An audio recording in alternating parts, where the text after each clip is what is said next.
Hello all.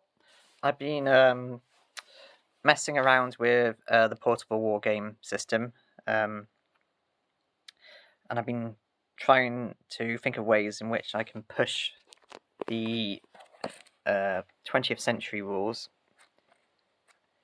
from sort of World War One up to the 60s, is what I think Bob's idea were behind these rules. Yeah, 1960. And I wanted to push them up to excuse me, up to the sort of 80s, early 21st century and beyond. So I've been thinking of different ideas. I emailed Bob to ask him about his opinion of pushing the mid-20th century up to Cold War and beyond, and he gave a few interesting points and ideas. So I made some notes. I haven't play tested these yet, but basically I sort of, instead of using just the generic names, I decided to use the actual vehicles and equipment I'll be using. These figures are subject to change. Experts might look at these and think, why have you weighted a vehicle this way or that way? But I'm purely doing it to try and give that Cold War feel, but also to maintain the fact that it is just a game.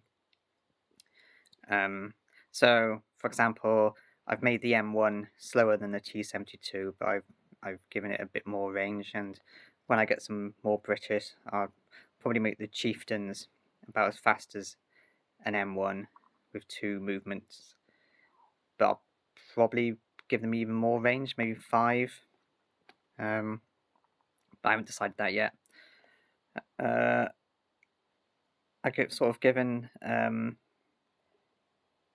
different units. So like the artillery's got 12 squares. I've kept that the same for both sides. You might notice on the BMP 2s and 1s, I've given them a range of 2.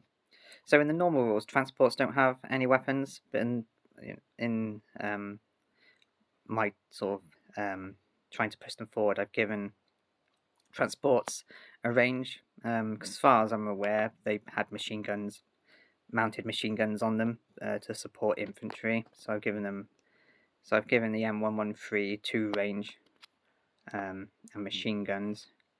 Same with the BMP, but I've also given them anti-tank guns, the BMP 2 and BMP 1. I'll probably pronounce this wrong, but from my understanding, a lot of them were equipped with Saga missiles.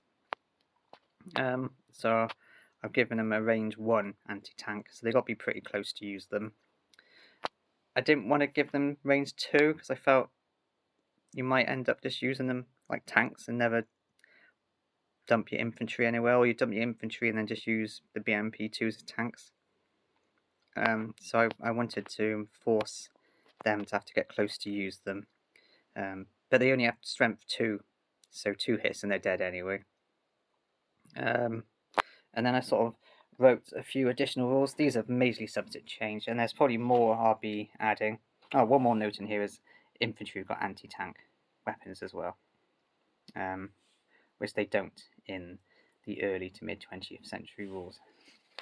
So I've kind of...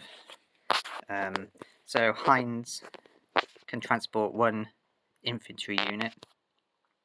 I also decided to allow infantry to attack the turn they're deployed, or to go into close combat when deployed, but they can't move. So you can literally dump them in front of like another enemy infantry and immediately close assault them, or dump them within range and open fire. I just thought that would add a bit of flavour. The M13 and other NATO transports follow standard rules, but they have the machine gun rule on them. We also decided if they're destroyed, roll a d6, and if you roll a 1 or a 6, then the infantry survive. Otherwise, they're destroyed along with the transport, and that's the same for the BMPs. Air units follow the same rules as in the book, as well as artillery. I'm going to add additional rules for smoke, I think. Infantry, I decided that every time you use the anti-tank missile, they should roll a d6, and based on if they're green, regular, or elite, they'll run out of missiles. So if they're elite, on a roll of a 1 and 2, they run out, where if they're green, on a roll of 1 to 4. And that I've got little missile teams which are put with the infantry stand, and to signify if they still got missiles or not. So if they do run out, just remove that stand and I'll know they can no longer do it. There are other rules that I'm additions that are bouncing around in my head, and I also want to sort of trying to figure out how to add in maybe aircrafts like the Warthog, or a Russian strike aircraft, which I forgot the name of. But yeah, so that's basically the start. I haven't really tested them, but I will, and then I'll start tinkering around with them, maybe add or remove stats or abilities, what have you, depending on how I want them to play. I've got 7 Days to the Rhine and Team Yankee rulebooks up there, so I've sort of been using them for ideas as well. So yeah, so we'll see how it evolves. I'm going to play a little game which I might record as well, just to test it out. But yeah, I like the system. I like it because it's quick play. I can just throw a relatively small mat on the table. I think the one I'm using, which I've gridded, is 2x3, 9x8 grids. And yeah, so I can just throw a load of terrain down, get a few units out, and just start playing. There's no need for tape measures or anything.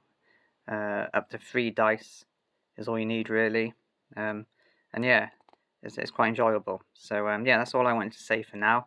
Hopefully my next video will be a little battle report, just testing these rules out.